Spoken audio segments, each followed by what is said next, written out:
আজকে কৃষি দপ্তরের তরফ থেকে রাজ্যের সমস্ত কৃষকদের জন্য বড় খুশির খবর। কৃষক বন্ধু প্রকল্পের প্রথম কিস্তি অর্থাৎ খারিফ মরশুমের টাকা দেওয়ার ফাইনাল তারিখ ঘোষণা করলো রাজ্য সরকার। এই তারিখে টাকা পাঠাবে মুখ্যমন্ত্রী মমতা বন্দ্যোপাধ্যায় সমস্ত কৃষকদের ব্যাংক অ্যাকাউন্টে। তো কবে থেকে টাকা দেওয়া হবে আপনাদের ব্যাংক অ্যাকাউন্টে, সবার প্রথমে কোন কোন জেলায় টাকা দেওয়া হবে কৃষকদের ব্যাংকের অ্যাকাউন্টে, এছাড়া যে সমস্ত কৃষকেরা নতুন করেই এই কৃষক বন্ধু প্রকল্পে আবেদন করেছে তাদেরকে টাকা দেওয়া হবে কিনা ব্যাংকের অ্যাকাউন্টে এই খারিফ মরশুমের টাকা, বিস্তারিতভাবে জানতে পারবেন আজকের এই ভিডিওর মাধ্যমে। ভিডিওটি একটু স্কিপ না করে সম্পূর্ণ দেখতে থাকুন, তাহলে কিন্তু আপনারা কৃষক বন্ধু সম্বন্ধে সমস্ত কিছু জানতে পারবেন আজকের এই ভিডিওর মাধ্যমে। নমস্কার বন্ধুরা, আপনারা দেখছেন সরকারি সংবাদ ইউটিউব চ্যানেল।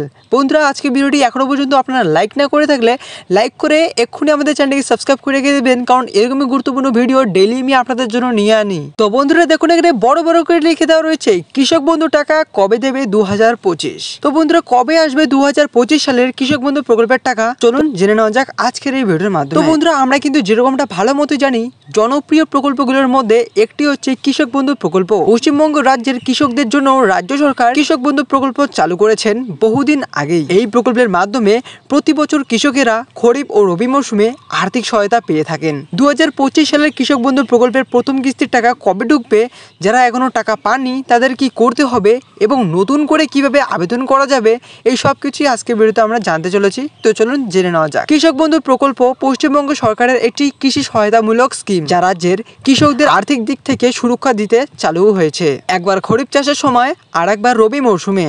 এছাড়াও যদি কোনো কৃষক 18 থেকে 60 বছরের বয়সের মধ্যে মৃত্যু হয়, তাহলে তার পরিবার পায় 2 লক্ষ টাকার আর্থিক সাহায্য। এটি শুধু একটি আর্থিক অনুদান নয়, বরং এটি সামাজিক সুরক্ষা বলেও ধরা যায়। তবে আপনাদের মধ্যে যদি কেউ আবেদন করে না থাকেন আর আপনারা যদি আবেদন করতে চান, তাহলে কিভাবে আপনারা করবেন? নতুনভাবে কেউ আবেদন করতে চাইলে তাদের কৃষি অফিসে গিয়ে ফর্ম জমা করতে হবে। আবেদন করার সময় যেসব নথিপত্র দরকার হবে সেগুলো হলো আধার কার্ড, ভোটার কার্ড, জমির খতিয়ান বা পাট্টা, ব্যাংকের পাসবুকের প্রথম পাতার কপি, পাসপোর্ট সাইজের ছবি,